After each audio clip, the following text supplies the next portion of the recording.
Hi friends, Pandian store serial இனி வரப்போகிற எபிசோட்ஸ்க்கு அப்புறமா தான் இந்த வீடியோவில் பார்க்க போகிறோம். வாங்க ஃப்ரெண்ட்ஸ் பார்க்கலாம். இப்போது இங்கே பால் காய்ச்சி முடிச்சதுக்கப்புறமா எல்லாரும் ஒவ்வொருத்தராக அங்கேருந்து கிளம்பி போகிறாங்க. இதை பார்த்தா மீனாவுக்கு ரொம்ப கஷ்டமாக இருக்குது. எல்லாரும் என்னை தனியாக விட்டுட்டு நீங்கள் எல்லோரும் போகிறீங்க இல்லாத நான் இப்போ தனியாக யாரும் இல்லாத அனாத மாதிரி நிற்கிறேன் அப்படின்ற மாதிரி மீனா வந்து கண்ணுக்குள்ளே வந்து பயங்கரமாக அழுதுட்டுருக்காங்க கோமதியை பார்த்துக்கிட்டு. அப்போ போகும்போது கடைசியாக ஒரு முறை நம்ம கோமதி கூட மீனாவை கட்டி பிடிச்சிக்கிட்டு பயங்கரமாக அழுதுகிட்டு போகிறாங்க. அதுக்கப்புறம் மீனா ரொம்ப வருத்தப்பட்டு நிற்கிறத பார்த்து செந்தில் போயிட்டு மீனா கிட்டே பேசுகிறாங்க.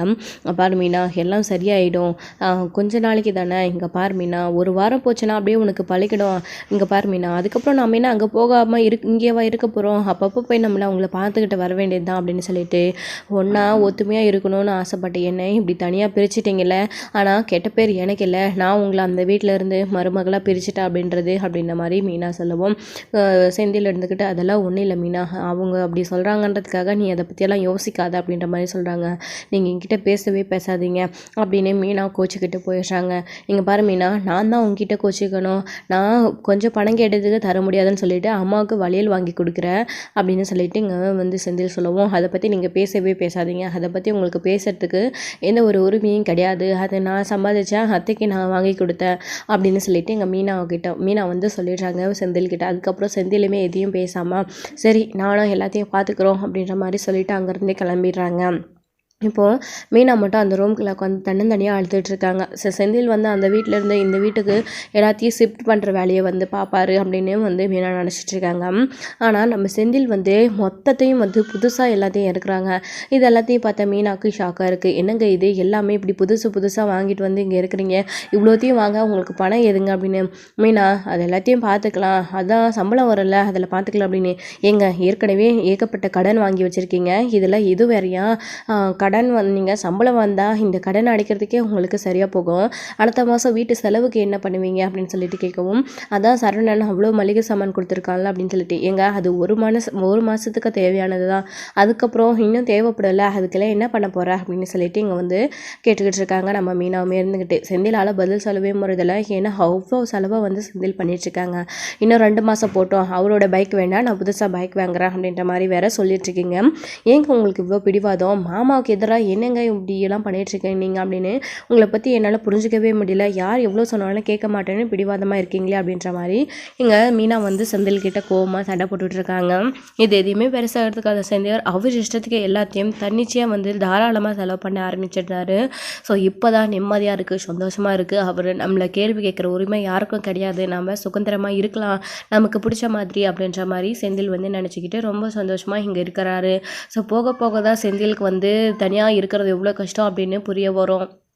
ஸோ இன்னொரு பக்கம் வந்து பார்த்திங்க அப்படின்னா வீட்டுக்கு போனதுக்கப்புறமா, அதாவது நம்ம சுகன்யா இருந்துக்கிட்டு நாம் தான் எந்த ஒரு கிஃப்ட்டும் வாங்கிட்டு போய் கொடுக்கலையே அப்படின்ற மாதிரி நினச்சிட்ருக்காங்க. ஸோ இப்போ இங்கே கடைக்கு போன பழனிக்கிட்டேயும் பாண்டியன் வந்து பயங்கரமாக கோவப்பட்டு திட்டுறாரு. என்னடா பார்த்த உடனே கடைக்கு வர தெரியாதா, இங்கே எம்புட்டு வேலை இருக்குது, அது எல்லாத்தையும் விட்டுட்டு நீ அங்கே என்ன அவ்வளோ நேரம் இருந்துட்டு வர, அப்படி என்னடா அவனே தனியாக போகணும்னு போயிருக்கான், அவ்வளோ பாசத்தில் உறவாடிக்கிட்டு அங்கே என்ன பண்ணிட்டு இருந்தீங்க, போனோமா கூப்பிட்ட மரியாதைக்கு திரும்பவும் வந்த இருக்கணும், அதை விட்டுட்டு இவ்வளோ நேரமாக இந்த கடையில் இருக்கிற வேலையெல்லாம் யாருடா பாப்பா அப்படின்னு சொல்லிட்டு இங்கே பாண்டியன் வந்து பழனியை பிடிச்சி திட்டவும், ஏன் மச்சான் அதான் வந்துட்டேன்ல அப்படின்னு சொல்லிட்டு, என்ன வந்துட்டேன்னு கடைக்கு லோடு வந்திருக்கு, அங்கே அரிசி மூட்டையாலே எடுக்கணும், இந்த கடையில் கஸ்டமர் இருக்காங்க, ஏமா வேறு டெலிவரிக்கு போனோம், இதெல்லாம் பார்க்க வேண்டியது இருக்குல்ல அப்படின்ற மாதிரி இங்கே வந்து பாண்டியன் வந்து பயங்கரமாக திட்டிருக்கோம். இது மனசுக்கு கஷ்டமாகுது நம்ம பழனிக்கு. மச்சான் ஏன் இப்படி திட்டிக்கிட்டே இருக்கீங்க, நான் தான் வந்துட்டு இல்லை மச்சான், நான் போய் இறக்குற விடுங்க அப்படின்னு. ஸோ சுகன்யா சொன்னதை இப்போ நினச்சி பார்க்குறாங்க, உங்களை அந்த கடையில் மாடு மாதிரி தான் வேலை வாங்குறாங்களே தவிர உங்களுக்கு சம்பளம்னு ஏதாச்சும் ஒன்று தராங்களா, எதுக்கு தான் தன்னிச்சையாக நம்ம ஒரு தொழில் ஆரம்பிக்கணும் அப்படின்னு சொல்லிட்டு சொன்ன விஷயத்த நினச்சி பார்த்துக்கிட்டு மூட்டையை இறக்கிக்கிட்டு இருக்காங்க. ஸோ அவ்வளோ கஷ்டப்பட்டு மூட்டையை பழனி இறக்கிட்டு இருக்காங்க. ஸோ இறக்கி முடிச்சிட்டோம், இந்த சைடு கடைக்கு வராரு. அப்போ வந்தால் என்னடா எல்லாம் இறக்கியாச்சா அப்படின்னு கேட்குறாங்க. ஆமாம் மச்சான் எல்லாம் இறக்கியாச்சு அப்படின்னு. சரிடா நீ போய் டெலிவரி கொடுத்துட்டு வந்து சரவணன் கடையில் கஸ்டமரை பார்த்துக்கிட்டோம், எனக்கு வேறு ஒரு ஆளை பார்க்க வேண்டியது இருக்குது, நான் அங்கே போயிட்டு வரேன் அப்படின்னு சொல்லுவோம். அப்பா மாமா வேணா கடையில் இருக்கட்டும்ப்பா, நான் போயிட்டு வரேன், மாமா இவ்வளோ நேரம் மூட்டை இறக்கிட்டு கஷ்டப்பட்டு வராரு இல்லைப்பா அப்படின்னு சொல்லவும், என்னடா பெரிய கஷ்டம், நான்லாம் இதை விட பெரிய கஷ்டத்தை பார்த்துக்கிறேன், இப்படி இருந்தால் வாழ்க்கையில் எப்படி நான் முன்னேற முடியும், எல்லாத்தையும் செஞ்சு தாண்டா ஆகணும், அவனே போயிட்டு வரட்டும் வீடு அப்படின்னு சொல்லிட்டு இங்கே வந்து பாண்டின்னு சொல்லிடுறாங்க. இது கேட்ட உடனே ரொம்ப மனசுக்கு கஷ்டமாக இருக்குது பழனிக்கு. இவ்வளோ நேரம் அங்கே கஷ்டப்பட்ட வேலை மூட்டை செஞ்சு தூக்கிட்டு வந்துட்டு வந்துட்டு இப்போது வெயிலில் இந்த வேகாத வெயிலில் அங்கங்கே டெலிவரிக்கு போகணுமா அப்படின்ற மாதிரி பழனி வந்து நினச்சிட்ருக்காரு. தன்னை எதுவும் பேச முடியல. ஸோ சரவணனுமே வந்து சொல்லி பார்த்தாரு. எல்லா சூழ்நிலையும் புரிஞ்சுக்கிட்டு தான் சரவணன் அப்படி சொன்னார். ஆனால் வந்து இதை பற்றி எதுவுமே அவங்க கேட்கவே இல்லை. அவர் பாட்டுக்கு சொல்லிட்டு போயிடுறாரு. இதுக்கப்புறம் சரி மாப்பிள்ள நான் டெலிவரி போட்டுட்டு வந்துடுறேன் அப்படின்னு. மாமா அதான் அப்பா வெளியில் போயிட்டாருல்ல, விடுங்க மாமா நான் பார்த்துக்கிறேன் அப்படின்னு சொல்லிட்டு சரவணன் சொல்லவும், இல்லைப்பா நானே போயிட்டு வரேன். அப்புறம் உன் அப்பாவுக்கு நீ தான் டெலிவரிக்கு போனேன்னு விஷயம் தெரிஞ்சா அப்புறம் அதுக்கு பிடிச்சி என்னையே திட்டுவார். ஏன் நீ போயிட்டு வராமல் அவனை அனுப்பிவிட்ட அப்படின்னு சொல்லிட்டு, விடுப்பா பரவாயில்ல அப்படின்ற மாதிரி இங்கே பழனி சொல்லிட்டு கஷ்டப்பட்டு இந்த வேகாத வெயில எல்லாத்தையும் வந்து போட்டுக்கிட்டு இருக்காங்க டெலிவரிக்காக. அப்போ தான் வழியில் முத்துவேலும் சக்திவேலும் பார்க்குறாங்க. ஏன்னா அங்கே பாருண்ணே தம்பியே அப்படின்னு சொல்லிட்டு சக்திவேல் செலவும் பார்க்குறாரு. ரொம்ப கஷ்டப்பட்டு அங்கங்கே டெலிவரி கொடுத்துட்டு வேகாத வெயிலில் ஒரு மரத்தடியில் உட்காந்துட்ருக்காரு. ஸோ அந்த உட்காந்துட்ருக்கிற நேரத்தில் கூட பாண்டியன் உடனே ஃபோன் பண்ணுறாரு. என்னடா பழனி டெலிவரியெல்லாம் கொடுத்தாச்சு அப்படின்னு. தான் மச்சான் 2-3 வீட்டுக்கு கொடுத்துட்டேன், இன்னொரு வீட்டுக்கு போக வேண்டியது இருக்கு மச்சான் அப்படின்னு சொல்லவும், என்னடா ஒரு டெலிவரிக்கு போனால் இவ்வளோ நேரமா, அந்த 4 கடையில் அதாவது 4 வீட்டில் டெலிவரி கொடுக்க உனக்கு எவ்வளோ நேரம்டா, சீக்கிரம் கொடுத்துட்டு வாடா, கடையில் வேலை இருக்குது, கஸ்டமர் வேறு அதிகமாக இருக்காங்க அப்படின்னு உடனே ஃபோன் பண்ணி நம்ம அதாவது பாண்டியன் வந்து அப்படி சொல்லவும் பழனிவேலுக்கு சரி மச்சான் அந்த வரேன் அப்படின்னு சொல்லிட்டு ஃபோனை கட் பண்ணிடுறாரு. இப்போ தான் பழனிவேலுக்கு புரிய ஆரம்பிக்குது. ஸோ இவ்வளோ குறுகிய டைமில் எல்லா டெலிவரியும் எப்படி குடிக்க முடியும், ஏன் மச்சான் இவ்வளோ அவசரப்படுறாருன்னு தெரியல. இப்போ தான் கஷ்டப்பட்டு எல்லா இடத்துலையும் போட்டுட்டு வந்து உட்காரோம். உடனே ஃபோன் பண்ணுறாரு. கேமரா மாதிரி எந்த நேரமும் வாட்ச் பண்ணிக்கிட்டே இருக்காரா என்னன்னு தெரியல அப்படின்ற மாதிரி இங்கே வந்து பழனி வந்து நினச்சிக்கிட்டு வேகாத இல்லை அங்கே உட்காந்துக்கிட்டு வண்டி எடுக்கலாம் அப்படின்னு கிளம்புறாரு. ஸோ அப்போ தான் வந்து இங்கே அவங்க அண்ணா அங்கே பார்க்குறத கவனிக்கிறாரு. அப்படி பார்த்த உடனே இங்கே அண்ணா அப்படின்னு சொல்லிட்டு எந்திரிச்சு நிற்கிறாரு. அவங்க 2 பேரும் கிட்டுக்கு வராங்க. கிட்டுக்கு வந்து இந்த மாதிரி, என்னடா இப்படி தான் நீ தினமும் கஷ்டப்பட்டுக்கிட்டு இருக்கியா, இதுக்கு தான் உனக்கு ஒரு கடை வச்சு கொடுக்கணும்னு சுகன்யா ஆசைப்படுறா போல இருக்குது, உண்மையிலே உன்னை பார்க்க கஷ்டமாக இருக்குடா, இந்த வேகாத வெயில இப்படி டெலிவரியை போட்டு உட்காந்துட்ருக்க, தோ பார்த்தனே ஃபோன் வந்தத உடனே யார் உன் மச்சான் தானே, ஃபோன் பண்ண உடனே கிளம்பணும்ல அப்படின்னு சொல்லிட்டு அப்படி சக்திவேல் வந்து பேசவும், இங்கே உடனே முத்துவேல் இருந்துக்கிட்டு எதுக்குடா இந்த பழனி உனக்கு இந்த வேலை, இங்கே பாரு நாங்கள் சொல்கிறத கேளு, உனக்கு நாங்கள் ஆல்ரெடி எல்லாத்தையும் முடிவு பண்ணிட்டோம், ஒரு நல்ல இடம் பார்த்து வச்சுருக்கோம், உனக்கு மல்லிகை கடை ஆரம்பிக்கிறதுக்கு நீ ஓகேன்னு சொல்ல நாளைக்கே உனக்கு மொத்த சரக்கையும் இறக்கிட்டு உனக்கு நாங்கள் கடை வச்சு கொடுத்துருவோம் அப்படின்ற மாதிரி இங்கே நம்ம முத்துவேல் சொல்லவும் பழனி வந்து யோசிக்கிறாரு. இதுக்கு மேலே என்னடா யோசிச்சுக்கிட்டு, அதான் அண்ணா சொல்கிறாரு இல்லை அதுபடி கேளு அப்படின்ற மாதிரி இங்கே நம்ம சக்திவேல் வந்து சொல்லவும், சரிண்ணா நான் வீட்டுக்கு போயிட்டு எது ஒன்றும் நான் பேசிட்டு முடிவு சொல்கிறேண்ணே அப்படின்ற மாதிரி சொல்லவும், யார்கிட்டடா போய் கேட்க போகிறேன் அப்படின்னு, வேறு யார்கிட்டனா சுகன்யா கிட்ட தான் அப்படின்னு சொல்லவும், சரி சுகன்யாவுக்கு உனக்கு கடை வச்சு கொடுக்கறதுல தான் முதல்ல குறியாக இருக்குது, இந்த விஷயத்த கேள்விப்பட்டால் அந்த பிள்ளை ரொம்ப சந்தோஷப்படும், நீ போய் பேசிவிட்டு ஃபோன் பண்ணி சொல்லுடா, நாங்கள் எல்லாத்தையும் ஒரு நல்ல நாள் பார்த்து ஏற்பாடு பண்ணிடுறோம் அப்படின்ற மாதிரி சக்திவேல் வந்து சொல்லிட்டு இருக்கவும், எல்லாத்தையும் மனசில் ஏற்றிக்கிட்டு பழனிவேல் டெலிவரியை முடிச்சுட்டு கடைக்கு போகிறாரு. அங்கே போயும் பாண்டியன் மாடு மாறி வேலை வாங்குறாரு. அதுக்கப்புறம் எல்லாத்தையும் வீட்டுக்கு முடிச்சுட்டு வந்து உட்கார்றாரு. அக்கா ரொம்ப பசிக்குதுக்கா சாப்பாடு போடுக்கா அப்படின்னு சொல்லவும், ஏய் என்னடா வந்த உடனே சோறு சோறுன்னு எப்போ பார்த்தாலும் பறந்துக்கிட்டே இருக்க, கணக்கு வழக்கெல்லாம் பார்க்க வேண்டாதா, எங்கெங்கே டெலிவரி கொடுத்தா எவ்வளோ பணம் வந்துச்சுன்னு எல்லா கணக்கையும் சொல்லுடா அப்படின்னு சொல்லிட்டு இங்கே வந்து பாண்டியன் சொல்லவும், ஏங்க இப்போ தாங்க வேலையெல்லாம் முடிச்சுட்டு கடையிலேருந்து வீட்டுக்கு வந்தீங்க, அவன் ரொம்ப பசிக்குதுன்றான், சாப்பிட்டுட்டுமே சாப்பிட்டு முடிச்சுட்டு கணக்கு சொல்லட்டுமே, என்னங்க அவசரம் அப்படின்னு, இல்லை கொம்பதே எல்லாத்தையும் மறந்துடுவோம் இரு அர்ஜென்ட்டு எல்லாத்தையும் பார்த்துடலாம் அப்படின்னு சொல்லிட்டு பாண்டியன் சொல்கிறாரு. இது கொஞ்சம் கூட பழனியை பற்றி யோசிக்காம பாண்டியன் டக்கு டக்குன்னு எல்லா வேலையும் சொல்லிகிட்டே இருக்காரு. ஸோ இதெல்லாத்தையும் நினச்சி பார்க்க பழனிக்கு வந்து அவர் அண்ணனுங்க சொல்கிறது நல்லது தான் போல இருக்குது, எப்படியாச்சும் மச்சாங்கிட்டேருந்து இங்கே போயிடணும், அது வேறு சொந்தமாக தொழில் ஆரம்பிச்சு அப்படின்ற அளவுக்கு நினைக்க ஆரம்பிச்சிடுறாரு. இதுக்கப்புறம் எல்லாத்தையும் முடிச்சுட்டு கணக்கை முடிச்சுட்டு சாப்பிடலாம் அப்படின்னு போகிறாரு. ஸோ பழனிக்கு சுத்தமாக முடியறதே இல்லை, அப்படியே கிரிகிரன்னு வர மாதிரி இருக்குது, மயக்கம் போட்டே கீழே விழுந்துடுறாங்க. இதை பார்த்த உடனே எல்லாரும் பதறி அடித்து போய் ஓடி போகிறாங்க. சித்தப்பா அப்படின்னு சொல்லிட்டு இங்கே சரண் ஒரு பக்கம், அதுக்கப்புறம் எங்கள் வீட்டில் இருக்கிறவங்க எல்லாருமே அதாவது சுகன்யா கூட ஓடி வந்து என்னாச்சுங்க அப்படின்னு சொல்லிட்டு, ஏங்க என்னாச்சுன்னு தெரியலங்க பழனிக்கு அப்படின்னு சொல்லிட்டு தண்ணி கொண்டு வந்து கொடுக்குறாங்க. நம்ம கோமதி இருந்துக்கிட்டு தண்ணி தெளிச்சா அதுக்கப்புறம் தான் கண் விழிக்கிறாங்க. என்னாச்சு டவுனுக்கு என்னாச்சு அப்படின்னு, அக்கா ஒன்றும் இல்லைக்கா அதான் சொன்னேன்ல பசிக்குதுன்னு சொல்லிட்டு, பசி மயக்கம் தான்க்கா, எனக்கு கொஞ்சம் சாப்பாடு போடுறியாக்கா அப்படின்னு பழனி கேட்குறத பார்த்தவே ரொம்ப பாவமாக இருக்குது, அந்த அளவுக்கு கஷ்டமாக இருக்குது. இப்போ ஏங்க பார்த்தீங்களா அவன் தான் முதல்ல பசிக்குதுன்னு சொன்னான்ல, நீங்கள் தான் கணக்கு பார்க்கணும் அது பார்க்கணும்னு பார்த்தீங்களா, மயக்கம் போட்டே விழுந்துட்டாங்க அப்படின்னு சொல்லிட்டு சொன்ன உடனே, சரி சரி சரி சாப்பாடு போட அவனுக்கு சாப்பிட வை அப்படின்ற மாதிரி இப்போ கொஞ்சம் கூட மனதாபிமானமே இல்லாமல் பாண்டியன் சொல்கிறத பார்த்த உடனே ரொம்ப கஷ்டமாக இருக்குது பழனிக்கு. அதுக்கப்புறமா சாப்பிட உட்கார்றாரு. 2 2 வாய் சாப்பாடு எடுத்து வச்ச உடனே சாப்பாடு சுத்தமாக இறங்குறதில்ல நம்ம பழனிக்கு. அதுக்கப்புறம் எந்திரிச்சு அக்கா போதுங்க்கா அப்படின்னு சொல்லிட்டு போயிடுறாங்க. கோமதி இருந்துக்கிட்டு என்னடா ரொம்ப பசிக்குதுன்னு சொன்னேன், 4 வாய் கூட சாப்பிடலையே, எந்திரிச்சு போயிட்டே அப்படின்னு சொல்கிறாங்க. இல்லைக்கா எனக்கு போதும் அப்படின்ற மாதிரி எந்திரிச்சு போயிடுறாரு பழனி. ஸோ பாண்டியன் வந்து நம்ம மயக்கம் போட்டு விழுந்துட்டோம் அப்படின்னு கொஞ்சம் கூட நம்ம மேலே மனிதாபிமானமே இல்லாமல் கொஞ்சம் ஒரு இறக்கமே படாமல் சாப்பாடு போடு அப்படின்னு சொல்லிட்டு சொல்கிறத நினச்சி பழனிக்கு வந்து சுத்தமாக சாப்பாடு இறங்குறதே இல்லை. அதுக்காக தான் எந்திரிச்சு ரூமுக்கு போயிடுறாங்க. ஏங்க என்னங்க காலையிலேருந்து நீங்கள் சாப்பிடவே இல்லையா அப்படின்னு சொல்லிட்டு கேட்கவும், அதான் செந்திலோட வீட்டில் காலையில் அந்த கோட்டரத்தில் சாப்பிட்டு போனோம்ல, அப்போ சாப்பிட்ட சாப்பாடு. அதுக்கப்புறம் டைமே கிடைக்கல, லோடு வந்துச்சு, லோடு இறக்கிறதுக்கு போனோம். அதுக்கப்புறம் உடனே மச்சான் வந்து கடையில் டெலிவரி கொடுக்குற வேலை சொன்னார். அதுக்கப்புறம் உடனே அப்படியே முடிச்சுட்டு வந்த உடனே டைம் ஆகிடுச்சி அப்படின்ற மாதிரி சொல்லிட்டு இருக்காங்க. ஏங்க காலையிலேருந்து சாயங்காலம் வரைக்கும் இவ்வளோ வேலை பார்க்குறீங்களா, கொஞ்சமாச்சும் ரெஸ்ட் எடுத்து டைம் ஒதுக்கி சாப்பிட்டு இருந்தா தானே அப்படின்ற மாதிரி சுகன்யா வந்து கேட்டுட்டு இருக்காங்க. என்ன பண்ணுறது அப்படின்னு பழனிவேல் வந்து சொல்லிட்டு இருக்காங்க. அதுக்காக காலையில் சாப்பிட்ட சாப்பாடோட இவ்வளோ வேலை செஞ்சுட்டு வந்தால் மயக்கம் வரதானே செய்யும். வீட்டுக்கு வந்தாச்சு, சரி வீட்டுக்கு வந்ததுக்கப்புறம் கூட சாப்பிட்டுட்டு வேலையை செய்யலாம், பொறுமையாக கணக்கு சொல்லலாம் அப்படின்னு கூட இல்லாமல் அவ்வளோ வந்து அவசரமாக அவருக்கு கணக்கு சொல்லியே ஆகணுமா?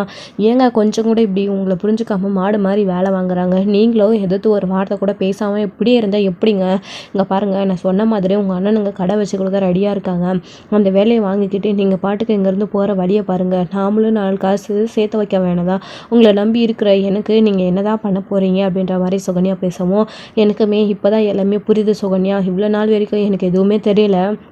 நமக்கு ஏதாச்சும் ஒரு தேவை அப்படின்னு மச்சாங்கிட்ட போய் நிற்கும்போது அவர் இல்லைன்னு சொல்லும்போது தான் அந்த கஷ்டம் புரியுது. இவ்வளோ நாளாக நான் வேலை செஞ்சுருப்பேன், செந்திலுக்காக ஒரு கிஃப்ட் வாங்க ஒரு கொஞ்சம் பணம் கொடுங்கன்னு கேட்டால் இல்லைன்னு சொல்லிட்டாரு மச்சான். அதை நினச்சி பார்க்கும்போது இப்போ தான் எனக்கு எல்லாமே புரியுது அப்படின்னு சொல்லிட்டு இங்கே பழனிவேல் வந்து சொல்லிட்டு இருக்கவா, அதான் புரியுதுல்ல, இதுக்கப்புறமாச்சு போய் அவர்கிட்ட பேசி தனியாக போகிற வேலையை பாருங்கள் அப்படின்னு சொல்லவும், என்ன சொல்ல தனியாகும் அப்படின்னு சொல்லிட்டு, இங்கே பாருங்கள் நீங்கள் தனியாக போங்க, போகாமல் இருங்க, இந்த வீட்டிலே கூட உங்கள் மச்சான் கூட இருங்க, நமக்குன்னு ஒரு சொந்த தொழில் ஆரம்பிக்கிற வேலையை பாருங்கள், அதுக்கான விஷயத்தை ஆரம்பிங்க அப்படின்னு சொல்லவும், எப்படி டக்குன்னு உடனே இதை பற்றி மச்சாங்கிட்ட பேசவும், உங்களுக்கு தயங்கமாக இருந்தால் சொல்லுங்கள், நான் போய் பேசுகிறேன் அப்படின்னு சொல்லிட்டு இங்கே வந்து நம்ம சுகன்யா வந்து சொல்லிட்டு இருக்கவும், ஸோ இந்த விஷயத்தை எல்லாத்தையுமே பேசிகிட்டு இருக்கிறத நம்ம கோமதி வந்துட்டு ஸோ அவங்க பழனி அவங்க தம்பியை பார்க்க வரலாம் அப்படின்னு வந்திருக்காங்க. ஸோ அப்போ வந்து இவங்க பேசிகிட்டு இருக்கிற விஷயத்த எல்லாத்தையுமே கேட்டிருக்காங்க. கேட்ட உடனே இங்கே அதாவது கதவை திறக்க வராங்க சுகன்யா. அப்போ வந்து அத்தாச்சி நின்றுட்டுருக்கிறத பார்த்த உடனே உள்ளே வாங்க, எப்போ வந்தீங்க அப்படின்னு சொல்லிட்டு, இப்போதாம்மா அப்படின்னு சொல்லிட்டு சொல்லவும், அக்கா அப்படின்னு சொல்லிட்டு, என்னப்பா பழனி நீங்கள் பேசினது எல்லாத்தையும் நான் கேட்டேன், ஒட்டு கேட்டுன்னு நினைக்காதீங்க, உன்னை எப்படி இருக்குது உனக்கு அப்படின்னு பார்க்கலான்னு வந்தேன். அப்போ தான் நான் கேட்டேன், என்னடா உன் மாமா உன்னை நிறைய கஷ்டப்படுத்துகிறாருன்னா நீ அவர்கிட்ட சொல்லியிருக்கலாம்ல அப்படின்னு சொல்லிட்டு, அது எப்படிக்கா மச்சானை எதிர்த்து எப்படி பேச முடியும் அப்படின்னு சொல்லிட்டு இங்கே வந்து சொல்லிட்டு இருக்கேன். இப்படியே தான் அவரை எதிர்த்து என்ன பேச முடியும் அப்படின்னு அவர் சொல்கிற எல்லா வேலையும் தலையாட்டிக்கிட்டு இவர் செய்கிறாரே தவிர அதுக்கேற்ற மாதிரி ஏதாச்சும் அவர் பண்ணுறாரா? நீங்களே சொல்லுங்கள், நாங்கள் என்ன தப்பாக கேட்டுட்டோம்? இவங்க அண்ணனுங்க ரெடியாக இருக்காங்க இவருக்கு கடை வச்சு கொடுக்க. அதை பற்றி தான் நான் இப்போ பேச வரலான்னு வந்திருக்கேன். நான் இதை பற்றி அவர்கிட்ட பேச போகிறேன், வெளியில் போயிட்டு பேசி ஒரு முடிவு எடுக்க போகிறேன் அப்படின்னு சொல்லிட்டு இங்கே சுகன்யா சொல்லவும், இங்கே பாருமா, நீ இதை பற்றி பேசினா வீட்டில் பெரிய பிரச்சனையாக ஆகிடும். இப்போ தான் ஒரு பிரச்சனை வந்து ஓதி முடிஞ்சிருக்கு, இதுக்கப்புறமும் இந்த பிரச்சனை வேண்டாம், இப்போ தான் எல்லோரும் கொஞ்சம் நிம்மதியாக இருக்கும். அவன் அதாவது செந்தில் பண்ண விஷயத்தினால திரும்பவும் நீ போய் பேசி ஏதாச்சும் பிரச்சனை வேண்டாம் அப்படின்னு சொல்கிறாங்க. அப்புறம் இதை பற்றி பேச எப்போ தான் டைம் கிடைக்கும் அப்படின்னு சொல்லிட்டு சுகன்யா சொல்லவும், நானே அவர்கிட்ட முதல்ல பேசி புரிய வைக்கிறேன், பிரச்சனை எதுவும் இல்லாமல் நீங்கள் 2 பேரும் போய் சந்தோஷமாக இருங்க, எதுக்கு அவர்கிட்ட பிரச்சனை மாட்டீங்க, எடுத்து சொல்கிற விதத்தில் சொன்னால் அவர் எல்லாத்தையும் புரிச்சுப்பார். இப்படி ஒவ்வொருத்தராக அவரோட மனசை கஷ்டப்படுத்திட்டு போகணும்னு நினச்சா அவர் ரொம்ப உடஞ்சி போயிடுவார் அப்படின்ற மாதிரி இங்கே நம்ம கோமதி வந்து சொல்லிட்டு, நானே போய் பேசுகிறேன்டா பழனி, கண்டிப்பாக அவர் ஒத்துப்பார், நீ கவலைப்படாத, நீ இன்றைக்கி மயங்கி விழுந்தம்போது தாண்டா தெரியுது எனக்கு நீ எவ்வளோ கஷ்டப்பட்டிருக்க அப்படின்னு. செந்தில் வந்து அந்த கடையிலேருந்து நான் எவ்வளோ கஷ்டப்பட்டேன் அப்படின்னு சொன்னபோது கூட அதை பற்றி எனக்கு தெரியலை, இப்போ புரியுது நீ எவ்வளோ கஷ்டப்படுற அப்படின்னு சொல்லிட்டு. எல்லாருமே அவருக்கு எதிராக வந்து இப்படி வேலை வாங்குறாருன்னு அவர் மேலே எந்த தப்பும் சொல்லலைனாலும் இவ்வளோ வேலை இருக்குது, அதுக்கு தகுந்த மாதிரி அவர் இடம் கொடுக்க மாட்டேன்றாரு அப்படின்றது தான். ஏன்னா அவர் சின்ன வயசுலேருந்தே இந்த வீட்டுக்காக, அதாவது இந்த குழந்தைங்களை இவங்களை அதாவது உங்கள் தம்பிங்களை எல்லாரும் கதிர், ராஜி, அதாவது செந்தில், இவங்க எல்லாரையும் வளர்க்கணும்னு நினச்சாரு தவிர இவருடைய கஷ்டத்தை எதையுமே அவர் பெருசாக எடுத்துக்கல. எவ்வளோ ஓடினாலையும் அவருக்கு அதை பத்தவே இல்லை. இல்லை, தன் குடும்பத்துக்காக உழைக்கணும்னு நினச்சி அவர் அப்படி வளர்ந்தவர். அதனால தான் அவருக்கு அப்படி இருக்குது. அவர் கூடவே நான் இருந்து பார்த்தவ, அதனால தான் அவருக்கு அந்த கஷ்டம் எதுவுமே தெரியாமல் ஓயாமல் ஓடிக்கிட்டே இருக்காது. ஆனால் உங்களுக்கு அப்படி இல்லைல்ல, கஷ்டமாக தான் இருக்கும் ஆரம்பத்தில், எல்லாம் போக போக பழகிடுடா, நான் அவர்கிட்ட சொல்லி புரிய வைக்கிறேன் சரியா அப்படின்னு சொல்லிட்டு இங்கே வந்து நம்ம கோமதி வந்து சொல்லிக்கிட்டு இருக்காங்க. அதுக்கப்புறம் கோமதியுமே ரூமுக்கு போகிறாங்க. ரூமுக்கு போனதுக்கப்புறமா இங்கே நடந்த விஷயங்களை எடுத்து பேசுகிறாங்க. கோமதி, ஏங்க இப்படி பழனியை காலையிலேருந்து ஈவினிங் வரைக்கும் வேலை செஞ்சுக்கிட்டே இருக்கான்ல, அவனுக்கு சாப்பிட வச்சு டைம் கொடுக்கலாம்ல, பாருங்கள் அவன் மயங்கி விழுந்துட்டான் அப்படின்னு சொல்லவும், என்னடி தம்பிக்கார மயங்கி விழுந்துட்டான்னு கஷ்டமாக இருக்கா அப்படின்னு, ஏங்க இருக்காதா பின்ன, எனக்குன்னு இருக்கிறத அவன் ஒருத்தன் தான், அவன் என் கூடவே இருக்கான், அவன் என் அண்ணனுங்களை கூட விட்டுட்டு என் அண்ணனுங்க உனக்கு எல்லா சொத்து பத்தும் தரோம், இதில் உரிமை இருக்குது, நீ வாடான்னு பல தரமும் கூப்பிட்டோம், அவன் போகாமல் என் கூடவே தான் இருப்பேன், மச்சான் தான் முக்கியம் அப்படின்னு நம்ம கூடவே இருக்கிறான். அவனுக்கு நம்ம ஏதாச்சும் பண்ணணும் இல்லைங்களா, எல்லாருக்கும் பண்ண மாதிரி நம்ம சரவணனுக்கும் பழனிக்கும் அடுத்து ஏதாச்சும் பண்ணிடணுங்க. அவங்களும் வாயை திறந்து நம்மளை எனக்கு எதுவும் பண்ணலை அப்படின்னு கேட்கறதுக்கு முன்னாடியே நம்ம ஏதாச்சும் செஞ்சாகணுங்க அப்படின்னு சொல்லிட்டு இங்கே வந்து கோமதி சொல்லவும், நீ ஏதோ முடிவு பண்ணிட்டு வந்து தான் சொல்கிற, என்னன்னு சொல்லு அப்படின்னு சொல்லிட்டு பாண்டியன் வந்து கேட்கவும், எங்க நாம் ஏன் பழனிக்கு ஒரு கடை வச்சு கொடுக்கக்கூடாது அப்படின்னு சொல்லிட்டு கோமதி சொல்லவும், ஏய் என்னடி பேசுகிற, நீ தெரிஞ்சுதான் பேசுகிறியா, இருக்கிற கடையை நடத்துறதுக்கே அதுக்கு சரக்கு வாங்கி போடவே பணம் இல்லையா, எப்படிடி அவனுக்கு ஒரு கடை வச்சு கொடுக்க முடியும் அப்படின்னு, ஏங்க நம்மளை நம்பியே இவ்வளோ நாளாக அவன் இருக்கான், அவனுக்கு ஏதாச்சும் பண்ணலை இல்லைங்க, எங்காச்சும் கடன் வாங்கியோ இல்லை ஏதாச்சும் பண்ணியோ அவனுக்கு ஒரு நல்லது பண்ணணும் இல்லைங்க அப்படின்னு சொல்லவும், நீ எதை நினச்சி இப்படியெல்லாம் பேசுகிறேன் எனக்கு ஒன்றும் புரியலை அப்படின்னு சொல்லவும், ஏங்க பழனி உங்கள் கடையில் கஷ்டப்படுறான், அவனுக்குன்னு நீங்கள் எதுவுமே கொடுத்ததில்லை அப்படின்னு சுகன்யா நினைக்கிறா, அதனால் பழனிக்கிட்டேயும் கேட்டு அவங்களுக்குள்ள 2 பேருக்குள்ளேயும் பிரச்சனையாகுது. அது மட்டும் இல்லாமல் அண்ணனுங்க 2 பேரும் அவனை கூப்பிட்றதாவும் அவனுக்கு ஒரு கடை வச்சு கொடுக்குறதாவும் பேசிகிட்டு இருக்காங்க. நான் அதை கேட்டேன், அதனால தாங்க சொல்கிறேன், அவங்க நாம் அதாவது இந்த வீட்டில் இருந்து பழனிக்கு நம்ம எதுவுமே பண்ணலை அப்படின்னு நம்ம கெட்ட பேர் வாங்குறத விட அவங்களா கூப்பிட்டு கடை வச்சு கொடுக்கறதுக்கு முன்னாடி நாம் இவனுக்கு ஒரு நல்ல கடையாக வச்சு அமைச்சு கொடுத்துட்டா இவனுக்கு நமக்கும் அசிங்கம் இல்லாதையும் ஆகும், கௌரவம் குறையாமையே இருக்கும், அவனும் சந்தோஷமாக இருப்பான், அக்கா கூட இவ்வளோ நாளாக இருந்ததுக்கு மாமா ஒரு கடை காய்ச்சிருக்கிறதுக்கு கொடுத்துருக்காரு அப்படின்னு அவனும் சந்தோஷப்படுவான் இல்லைங்களா, அதுக்காக தாங்க சொல்கிறான் அப்படின்னு கோமதி வந்து சொல்லவும், பாண்டியன் வந்து யோசிக்கிறாரு, புரியுதுடி, ஆனால் நம்மக்கிட்ட இதெல்லாம் பண்ண நம்மக்கிட்ட பணம் இருக்கணும்ல, அப்படி அவனுக்கு விருப்பம் இருந்தாவே அந்த கடைக்கு வேலை வரட்டும், அப்படி இல்லைன்னா தோ என் மாமன் சொல்லிட்டு போனானே அந்த மாதிரி அவனும் சொல்லிட்டு தாராளமாக போகட்டும், அதான் உன் அண்ணனுங்க கடை வச்சு கொடுக்குறேன்னு சொல்லியிருக்காங்கல்ல, அவங்க வச்சு கொடுக்கட்டும், எனக்கு ஒரு பிரச்சனையும் இல்லை அப்படின்னு சொல்லவும், பாண்டியன் வந்து அப்படின்னு சொல்லிடுறாரு. இது கேட்ட உடனே கோமதிக்குமே ஷாக்காக இருக்குது, என்னங்க நீங்கள் எல்லாத்தையும் புரிஞ்சுப்பீங்க, அவனுக்கு ஒரு நல்லது பண்ணுவீங்க அப்படின்ற எண்ணத்தில் உங்ககிட்ட நான் பொறுமையாக எடுத்து சொல்லிக்கிட்டு இருந்தேன், ஆனால் நீங்கள் அதை எதையும் பெருசாக எடுத்துக்காமல் என் அண்ணனுங்களே பண்ணட்டும்னு சொல்கிறீங்க, அப்போ இவ்வளோ நாளாக என் தம்பி நம்ம கூட இருந்ததுக்கு அவனுக்கு என்னங்க பிரயோஜனம் அப்படின்னு சொல்லவும், என்னடி உன் தம்பிக்கு இப்போ என்ன பண்ணாத போயிட்டாங்க, தங்கறதுக்கு வீடும் வேலைக்கு சாப்பாடும் போட்டுக்கிட்டு தானே இருந்துச்சு, எந்த விதத்தில் அவனுக்கு குறை வச்சோம் அப்படின்னு சொல்லிட்டு இங்கே வந்து பாண்டியன் கேட்கவும், கோமதிக்கும் பாண்டியனுக்கும் பெரிய வாக்குவாதமே ஆகிடுது. கோமதி இருந்துக்கிட்டு அப்போது திங்கிறதுக்கு சாப்பாடும் படுக்க இடமும் கொடுத்துட்டா போதுமாங்க, அதையும் தாண்டி அவனுக்குன்னு ஒரு செலவு இருக்குது, குடும்பம் இருக்குது, அதை நீங்கள் நினச்சி பார்த்தீங்களா அப்படின்னு சொல்லிட்டு சொல்லவும், என்னடி பெரிய குடும்பம், அவனுக்கு என்ன குழந்தை குட்டின்னு இருக்கா என்ன, 2 பேரும் இந்த இருந்த இடத்துல இருந்து உட்காந்துக்கிட்டு சாப்பிட்றாங்க, அவ்வளோதான் டி, வேறு என்ன அப்படின்ற மாதிரி பாண்டியன் பேசவும் கோமதிக்கு ரொம்ப கோபம் வருது, ஏங்க என் தம்பியை பற்றி இப்படியெல்லாம் பேசாதீங்க, உங்ககிட்ட போய் நான் அவனுக்கு ஒரு நல்லது நடக்கணும் வந்து பொறுமையாக பேசினல, என்ன சொல்லணும், அவன் இஷ்டப்படியே அவன் போட்டோம், அண்ணனுங்க அவனுக்கு கடை வச்சு கொடுக்கட்டும், அவனாச்சும் சந்தோஷமாக இருக்கட்டும் அப்படின்ற மாதிரி கோமதி பயங்கரமாக சண்டை போட்டுட்டு, என் தம்பியை பற்றி இப்படி பேசுங்கன்னு நான் நினச்சி கூட பார்க்கல, ஏங்க நீங்கள் இப்படி இருக்கீங்க அப்படின்னு பாண்டியனை வந்து 2 திட்டிட்டு அதுக்கப்புறமா இங்கே பழனிக்கிட்ட வராங்க. அப்படி வந்த உடனே என்ன சொன்னார் அத்தாச்சி மாமா அப்படின்னு சொல்லிட்டு இங்கே சுகன்யா வந்து கேட்கவும், எந்த ஒரு பதிலும் சொல்ல முடியாமல் கோமதி அமைதியாக நிற்கிறாங்க. என்னக்கா மாமா முடியாதுன்னு சொல்லியிருப்பாரு, அவ்வளோதானே, அதுக்கு தானே இப்படி இருக்கா அப்படின்னு கரெக்டாக வந்து பழனி சொல்லவும், என்னை மன்னிச்சிடடா பழனி, ஒரு அக்காவா உனக்கு என்னால் எதுவுமே பண்ண முடியல, அவர் இப்படி பேசுவாருன்னு நான் நினச்சி கூட பார்க்கல, கண்டிப்பாக உனக்குன்னு ஏதாச்சும் பண்ணுவாருன்னு தான் நினச்சேன், ஆனால் கடைசியில் இப்படி பண்ணிட்டாரேடா அப்படி, நான் அவர்கிட்ட எவ்வளவோ பேசி பார்த்தேன், அவர் முடியாதுன்னு சொல்லிட்டாடா அப்படின்னு சொல்ல உடனே, பார்த்தீங்களா இதுக்கு தான் நான் சொன்னேன், கேட்டீங்களா யாராச்சும் என் பேச, நீங்கள் போய் பேசுனதுக்கே இந்த பதில் உங்களுக்கு, இவர் போய் பேசியிருந்தா என்ன ஆயிருக்கும், இங்கே பாருங்கள் இதுக்கு மேலே யோசிக்க எதுவுமே இல்லை, நான் இப்போவே அந்த வீட்டுக்கு போய் மாமாங்க கிட்ட சொல்லிட்டு வந்துடுறேன், அடுத்தவங்களுக்கு ஒரு நல்ல நாள் பார்த்து கடையாக வச்சு கொடுக்கட்டும் அப்படின்னு சுகன்யா வந்து நேரடியாக வந்து அங்கே கிளம்பி போயிடுறாங்க. இப்போது விடுடா, அவள் மூலியமாச்சும் உனக்கு ஒரு நல்லது நடக்கட்டும் அப்படின்ற மாதிரி அவளை தடுக்காத அப்படின்னு சொல்லிட்டு இங்கே கோமதியே சொல்லிடுறாங்க. இப்போ பழனியுமே இருந்துக்கிட்டு சரி அப்படின்னு சொல்லிட்டு, அக்கா என்னை மன்னிச்சிடுக்கா, என்னால் உனக்கும் மாமாவுக்கும் சண்டை ஆயிடுச்சுல அப்படின்ற மாதிரி பேசிகிட்டு இருக்காங்க.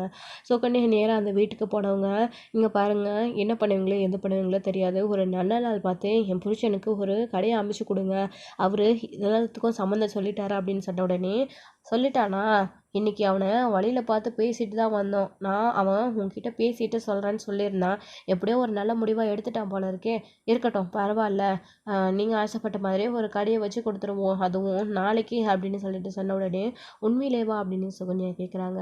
ஆமாம் உண்மையிலே தான் அப்படின்னு சொன்ன உடனே, சரி நாளைக்கு நீங்கள் எல்லாரும் கிளம்பி நாளைக்கு மதியமாக வந்துடுங்க அப்படின்னு சொல்லிட்டு ஒரு இடத்த சொல்லி சக்திவேலு முத்துவேலு அங்கே வர சொல்கிறாங்க.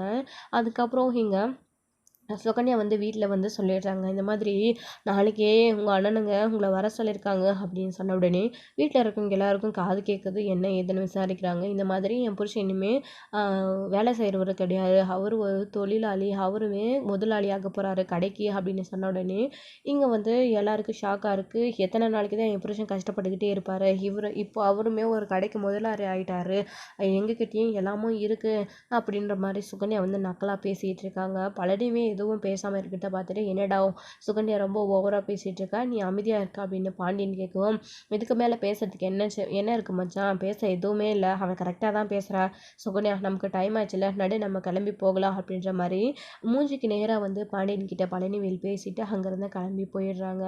ஸோ இதோட இந்த எபிசோட் வந்து முடிச்சிருக்காங்க. அடுத்த எபிசோடில் என்ன நடக்க போகுது, எப்படி வந்து கூடிய சீக்கிரத்தில் ஒரு கடையை ஆரம்பித்து பாண்டியன் முன்னாடி வந்து வாழ்ந்து கட்ட போகிறாங்க சுகன்யாவும் பழனியும் அப்படின்றத வெயிட் பண்ணி நெக்ஸ்ட் வீடியோவில் பார்க்கலாம். Plus thank you. இந்த வீடியோ உங்களுக்கு பிடிச்சிருந்தா லைக் பண்ணுங்கள், ஷேர் பண்ணுங்கள், கமெண்ட் பண்ணுங்கள்.